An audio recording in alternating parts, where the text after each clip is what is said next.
Welcome to the deep dive. Today we're going to be looking at a case that is profoundly difficult. It's the 2022 murder and dismemberment of Shad Thyrion in Green Bay, Wisconsin. It really is. And for our analysis, the sources we're drawing from are very specific. We're looking at the official criminal complaint from Brown County, the extensive trial testimonies, and, of course, the final sentencing records. Our goal here is to be precise and frankly solemn. We're going to trace the documented facts of the crime, the police investigation, and the legal process that followed against the perpetrator, Taylor Shad Business. And it's so important to state up front that we're fully aware of the extreme cruelty documented in these sources. Absolutely. We want to maintain the utmost respect for the trauma that was inflicted on the victim, Shad Thyrion, and for the incredible pain his mother and his family continue to endure. So our mission is really to understand the documented reality of what happened without trying to simplify the truly shocking nature of these crimes. And that factual rigor is it's paramount when you're confronting details like these. We're sticking entirely to that legal record to build a comprehensive picture. Okay, so let's establish the key facts first. What do the sources confirm for us? The sources confirm Shad Thyrion was 24 years old when he was killed. The event itself, the whole tragic sequence, it unfolded over about 48 hours. It started sometime on the evening of February 21st, and the discovery was made on the morning of the 23rd in 2022. And the official acts are documented very clearly. Extremely clearly. It's listed as murder by strangulation, which was accompanied by rape, and then followed by the calculated dismemberment of his body. That combination of intentional extreme violence is really why this case stood out so much, both legally and in the public consciousness. It is. It's a confluence of horrors, really. So let's start with that raw, cold chronology. We need to begin by unpacking the timeline from the very last hours of Monday, February 21st, 2022. What do the records tell us about those moments leading up to the murder? Well, the sources established that the last time Thyrion was reliably seen was at approximately 9:30 p.m. on the 21st. He was picked up from his mother's house, the home of Tara Pakinich. And the person who picked him up was Taylor Shad Business. That's right. And court testimony later confirmed that their relationship was sexual in nature. So the evening starts with what seems like a voluntary meeting between two people who knew each other. But their activities after that, they seem to have escalated very quickly, suggesting a descent into a really altered and volatile state. Precisely. The first part of the evening, they weren't alone. They were joined by a friend, and they all traveled to an apartment on Eastman Avenue. What happened there? The activity started with them smoking cannabis. But according to Shad Business's own testimony during the investigation, after that friend left, the substance use just intensified dramatically. How so? She stated explicitly that she and Thyrion then proceeded to smoke methamphetamine, a very potent stimulant. And that wasn't all, was it? No.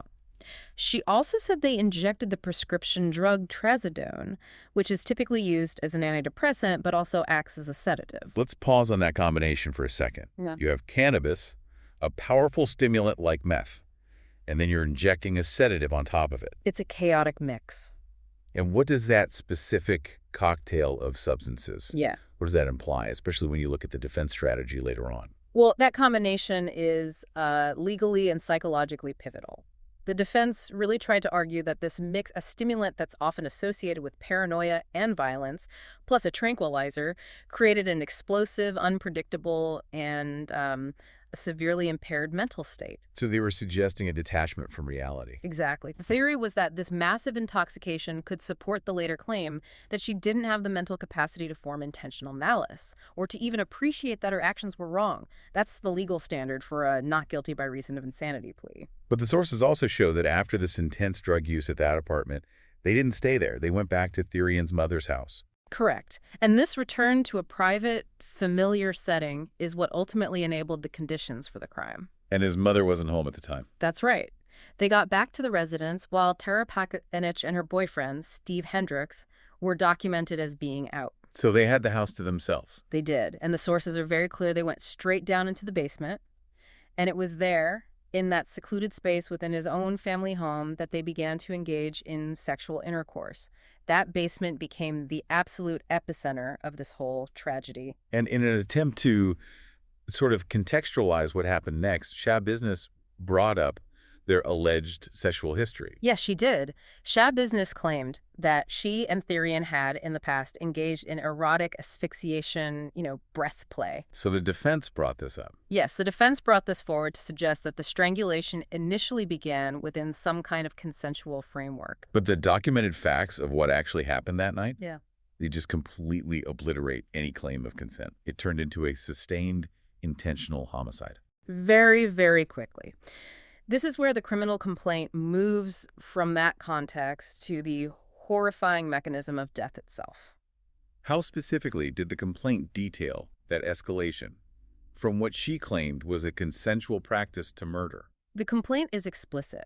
Shad Business confirmed that on this particular occasion they were using metal chains, and she proceeded to actively strangle Thyrion with those chains.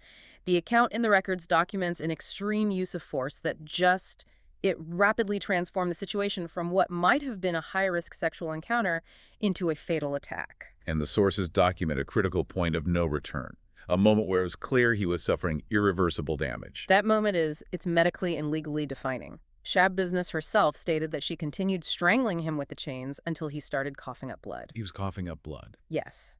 And crucially, she admitted that even after seeing this definitive sign of extreme distress and injury, she didn't stop. She just kept going. She kept going. She continued the strangulation for a period she estimated to be between 3 and 5 minutes. That act directly resulted in Shad Thyrion's death. 3 to 5 minutes. That extended duration was a central pillar of the prosecution's case. It provided what they argued was undeniable evidence of intent. Right. It shows it wasn't a brief, accidental over-application of force. No. It was a sustained, deliberate action aimed at causing death. The charge of intentional homicide really hinges on that duration and the failure to stop after seeing those critical signs of injury. And then what happened immediately after his death is just as disturbing. It indicates a complete and total disregard for the life that had just been taken. The post-mortem activity documented in the sources, it paints an extremely dark picture. Sure. Shad Business admitted that after Thyrion was deceased, she stayed with the body for several hours. For hours? Yes. And during that time, she performed oral sex on his body and used sex toys. This activity, this continuation of sexual acts on a corpse, formed the basis for the separate charges. Mutilating a corpse. Exactly. And it also really complicated the defense's claims about her mental state. I mean, how could someone who was supposedly so mentally disconnected engage in such a purposeful, sustained acts? And that profound violation was then followed by an act of immense calculated effort. The dismemberment of the body the next morning. Yes. And this requires a shift from what might be seen as impulsive violence to something far more methodical and calculated. Which, again, undermines that argument that her actions were just the result of some intoxicated, chaotic breakdown. It does, severely. The sources detail that the following morning, she actively looked for tools. She found knives in the house and used them to begin the dismemberment. And the process itself was described in the trial, right? In chilling clinical detail. The preparation for it suggested foresight. It suggested she was planning for the mess involved. How so? The sources describe how she positioned the body on a bed in the basement. To manage the biohazard, she performed the beheading specifically over a bucket and a large plastic storage tote. So she was using them as containment vessels. She was. It illustrates a clear, calculated attempt to control and conceal the forensic evidence, especially the blood. So she's not just reacting violently in the moment, she's actively problem-solving the consequences of her violence. Exactly. And the concealment didn't stop there. She then disposed of the blood she'd collected by systematically dumping it down the basement shower drain. And then the removal of the organs. Yes. She systematically removed internal organs from Thyrion's body, and these were then placed meticulously into various containers, plastic bags, cardboard boxes, the bucket she'd already used, the tote. This wasn't a haphazard act. It was a methodical attempt to package, to fragment, and to hide the remains throughout the basement. That degree of organization and methodical disposal it has to be one of the most compelling pieces of evidence against that NGI claim. It really is. It speaks to an ability to plan, to use tools, and to execute a very complex, multi-step process, which is often completely contradictory to a claim of total mental incapacitation. And this highly disturbing scene was the reality that the victim's own mother faced when she returned home. It's the ultimate tragedy in this narrative, the moment the family was just irrevocably shattered. So let's move to that discovery. It happened on the morning of Wednesday, February 23rd, 2022. And it was Tara Pakinich, Shad Thyrion's mother, who made the unimaginable finding. She woke up in the early morning, heard the house door shut, which she presumed was Shad Business leaving. Right, so she went downstairs to check on her son, just trying to see if he was still in the basement or if he'd gone out. And that innocent action led to that moment of absolute horror. She found her son's severed head inside a bucket in the basement. The sources even note that the bucket had been covered with a towel, suggesting a final, almost futile attempt at concealment. After that discovery, her boyfriend, Steve Hendricks, called the police immediately. Yes, and that call initiated a massive forensic investigation into the basement, which documented the full scale of what had happened. What did the police find? When law enforcement arrived, the scale of the fragmentation just became evident. In that first bucket, police confirmed that along with the severed head, they also found the removed penis. And beyond the bucket. They found human organs, which Shea Business had removed, systematically stuffed into plastic bags and various cardboard boxes that were just scattered throughout the basement. It required a very methodical documentation by the crime scene investigators. And the main portion of his body, the torso, was also located there. That's right. Thyrion's torso, which had been bisected, was discovered inside that plastic storage tote she'd used for containment. The inventory of the tote also included one of his severed feet. So the overall picture for police was one of extreme fragmentation. It was. It illustrated the intense, controlled violence and the perpetrator's efforts to distribute the remains widely, even just within the confines of the basement. So while the crime scene was being processed, police were also trying to locate Taylor Shea Business. Yes, and that led them back to the site of the drug use from 2 nights before. The Eastman Avenue apartment. Correct. Shea Business was found later that same day at that apartment complex. And when police apprehended her, the physical evidence was immediate and conclusive.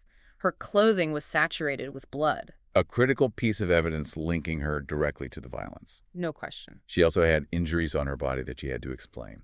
Indeed. Officers documented a visible cut on her left thumb and a series of scratches on her arms. When they questioned her, she claimed the injuries were self-inflicted. But the prosecution would have challenged that, surely. Oh, absolutely. During the trial, the prosecution would have suggested they could have been defensive injuries, sustained during a struggle before the fatal strangulation, which, again, would undermine any claim of accidental death. The investigation then culminated with the discovery of the vehicle she'd used. Yes, and that yielded the final shocking piece of evidence. Police located a Gold Town and Country minivan at the apartment complex. And they established she'd used it to transport some of the remains. That's right. The vehicle had been used to transport various body parts away from the family home. It was inside that minivan that the final segment of the remains was recovered. The other severed foot was found tucked away inside a discarded crock-pot box. Confirming an attempt to dispose of the parts outside the immediate crime scene. Exactly. Now, before we get into the legal proceedings, we should talk about Shea Business's existing relationship with the law at that time. The sources point to a significant legal history. This pre-existing history is crucial for understanding the context of her actions. Just 1 month before the murder, on January 3rd, 2022, she'd been convicted and sentenced. For what? For 3 months.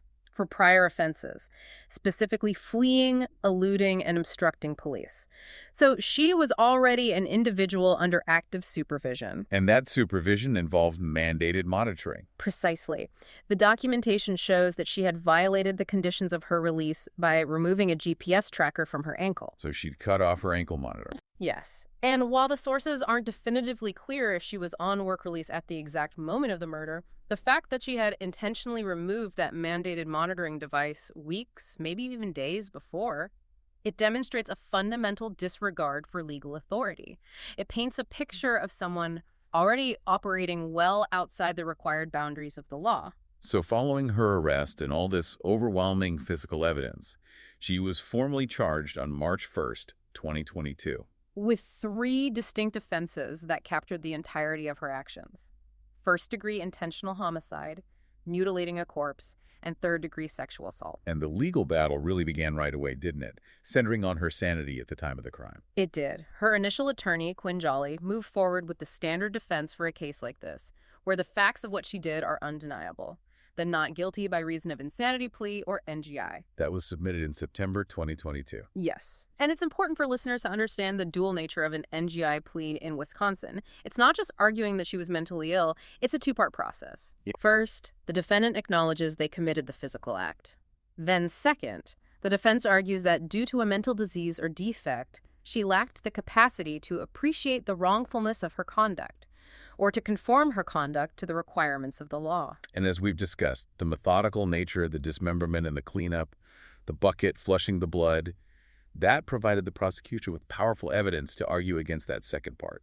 Absolutely. The prosecution's whole argument would be that attempts at concealment are clear indicators that you appreciate wrongfulness. If you didn't know it was wrong, why would you methodically chop up a body and flush the blood down a drain? It makes sense. But the path to actually proving or disproving her competency to stand trial was, well, it was severely disrupted by some highly unusual and shocking events inside the courtroom. Right, let's talk about that disruption.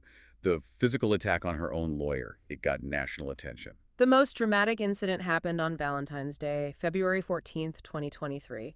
Shad Business physically attacked her own attorney, Quinn Jolly, right there in the courtroom. And what triggered it? The outburst was triggered immediately after Jolly requested a delay for the trial date. He needed that delay to give forensic experts enough time to complete the critical mental health evaluations. The evaluations needed to support her competency to stand trial and the NGI defense itself. Exactly. So the very action intended to protect her legal rights led to a violent assault against the attorney who was making that request. The situation just turned volatile immediately. Oh, instantly. A Brown County sheriff's officer tackled her right there. The sources say there were no serious injuries, but the legal damage was done. Within minutes, Jolly told Judge Walsh he would be filing a motion to withdraw from the case, citing a complete breakdown in the attorney-client relationship. A complete and obvious breakdown. It's incredibly rare to see that kind of physical breakdown of trust between a defendant and their counsel. So this meant a change in representation. But the legal drama didn't stop there, did it? The new attorney had issues with the judge. That's right. Jolly was relieved, and Christopher Froelich was appointed as new counsel. And his first significant motion was a big one. He requested that Judge Walsh recuse himself from the case entirely. What was the argument for that? The argument was that because Judge Walsh had personally witnessed the unprovoked physical attack on her previous lawyer, his impartiality might be compromised. The defense suggested the judge might now harbor a bias against the defendant because of what he saw. And how did the court respond to that request? Judge Walsh declined.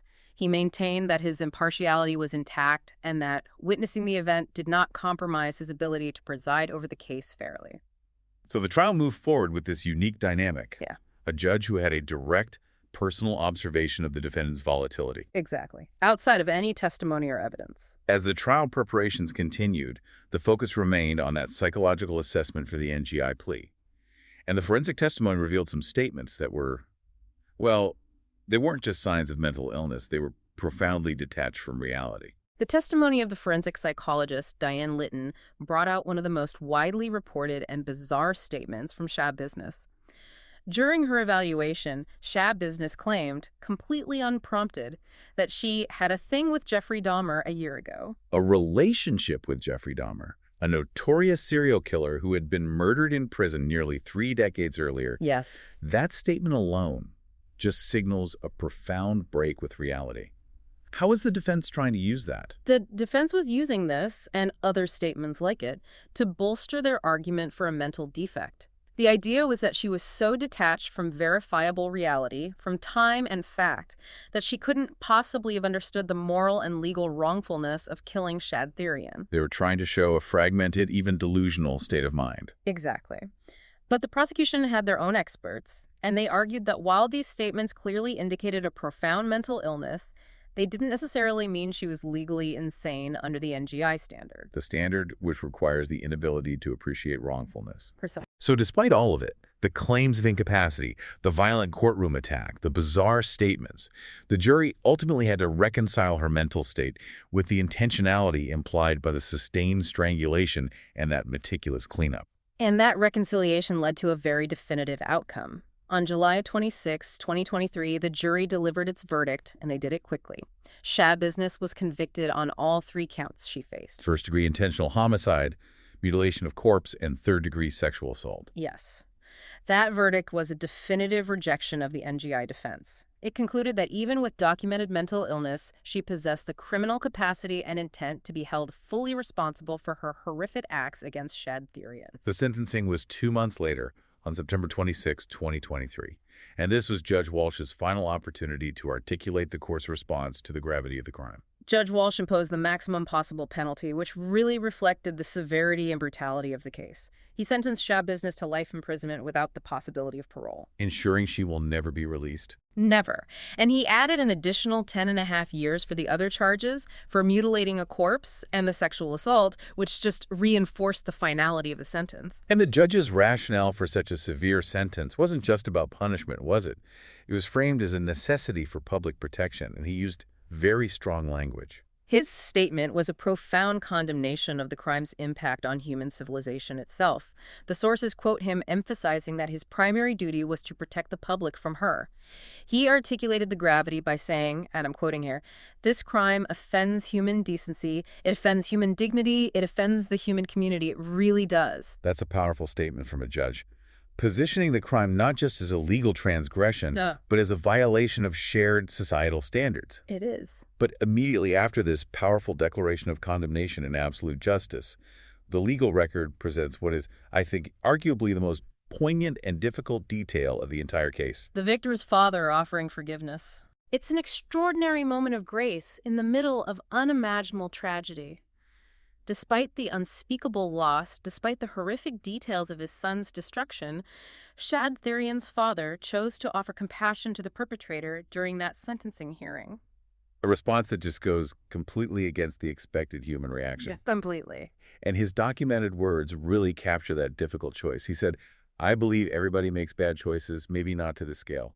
It does no good to hate you. I know you've got a heart, got a mind." Those words, they just encapsulate a profound ethical struggle. It's a decision to seek personal peace through compassion, rather than letting hatred and vengeance consume him. It separates the father's personal spiritual response from the necessary unforgiving judgment of the legal system. It's a moment where the human response completely transcends the judicial process. And Taylor Shad Business is currently serving that life sentence at the Taishita Correctional Institution.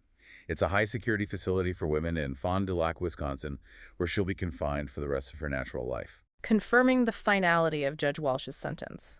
We've now meticulously traced the documented facts of this case, from the volatility of the drug use on that Monday evening to the sustained violence of the strangulation, the methodical depravity of the dismemberment, and that complex legal fight over her mental competence.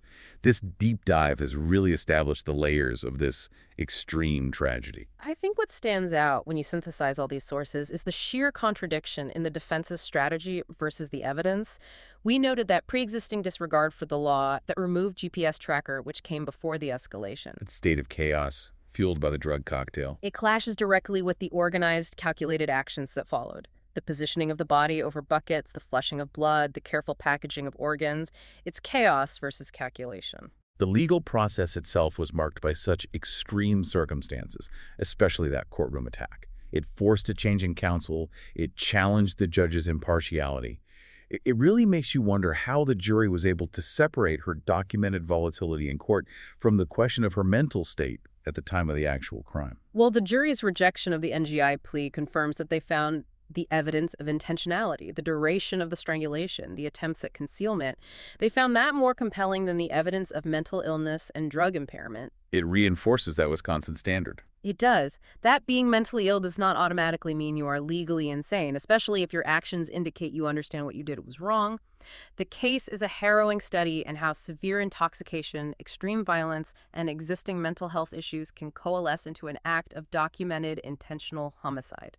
And for you, the listener, while the court records give us this exhaustive detail about Taylor Shad Business's actions and the certainty of the legal response, our focus has to remain ultimately on the profound and irreversible loss suffered by Shad Thyrion and the unspeakable burden that his family must now carry every single day. In closing, we really have to return to that truly remarkable final statement delivered by the victim's father at sentencing.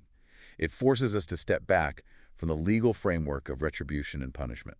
It raises essential questions about the meaning of humanity, even in the darkest possible scenarios.